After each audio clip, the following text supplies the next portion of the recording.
Sa iba pang balita, hindi na kinakailangan pang magtungo ng mga residente ng Cabanatuan City sa opisina ng Social Security System o SSS para magpasa ng aplikasyon o magsagawa ng mga transaksyon. May ipapasa na online na mga aplikasyon para sa pagkuha ng SS number, salary loan, calamity loan, sickness claim, funeral claim, unemployment benefit claim, retirement claim, pagpapasa ng employment report, gayon din ng sickness at maternity notification. Ayon kay SSS Cabanatuan Branch Head Jose Rizal Tarun, aabot sa 10 transaksyon o aplikasyon ang maaaring ipasa sa pamamagitan ng online services ng SSS. Kailangan lamang gumawa ng sariling account sa MySSS, mag-login sa site na www.sss.gov.ph at pumili ng kategoryang angkop sa gagawing transaksyon. Maaari rin itong i-download sa mobile phone. Dagdag pa ni Tarun na hindi kinakailangan matakot na magbigay ng mga personal na impormasyon tulad ng SS number, email address at iba pa. Layunin ng ahensya na mas mapadali at mapabilis sa mga transaksyon alinsunod sa Ease of Doing Business and Efficient Delivery of Government Services Act. Samantala, nag-abot ng tulong ang Department of Agrarian Reform at TESDA para sa mga magsasaka at mga kabataan sa probinsya ng Tarlac. Sa tulong ng Office of the Presidential Advisor on Peace Process, naayudahan ng mga miyembro na magbubukid ng Hacienda Luisita at malayang kabataan ng hacienda. Pahayag ni TESDA Tarlac Representative Gerardo Gomez, kasama sa aktibidad na ito ang pagbibigay ng libreng training, cash allowance, mga gamit kontra COVID-19 tulad ng face mask at face shield, libreng toolkits at 1-year accident insurance. Pangako pa ni OPAPP North Luzon Consultant Abraham Casis na hindi kailanman papabayaan ng gobyerno ang pamumuhay ng mga miyembro ng Malaya at MPH. Bahagi ang programang ito ng Local Peace Engagement and Poverty Reduction sa pangunguna ng Regional Task Force to End Local Communist Armed Conflict. JM Desus, CLTV News. Mga karehiyon, hilig nyo bang magtanim kagaya nitong ating nakilala na isang frustrated plantita? Sa gitna ng pandemya, lalong yumabong ang talento niya pero hindi sa pagtatanim.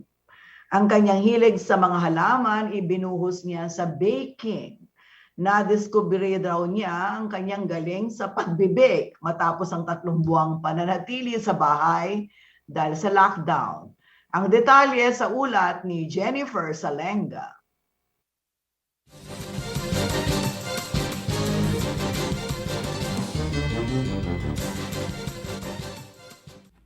Makukulay na bulaklak at iba't ibang nagagandahang succulents. Talaga naman pleasing in the eyes sa ganda, hindi ba? Pero hindi lang ang inyong mga mata ang mabubusog sa mga yan, kundi pati ang tiyan. Ang makukulay at berding-berding succulents at flowers, hindi po mga halaman, kundi cupcakes, na gawa ni Lani Sebok Baluwis. Kwento niya mahilig daw siya sa mga halaman pero sa hindi malamang dahilan, wala sa kanya mga sinubukang alagaan ng nabuhay. Kaya naman ang frustrated plantita, idinaan na lang sa baking ang pagkahilig sa halaman. Frustrated ako pagka sa mga totoong halaman.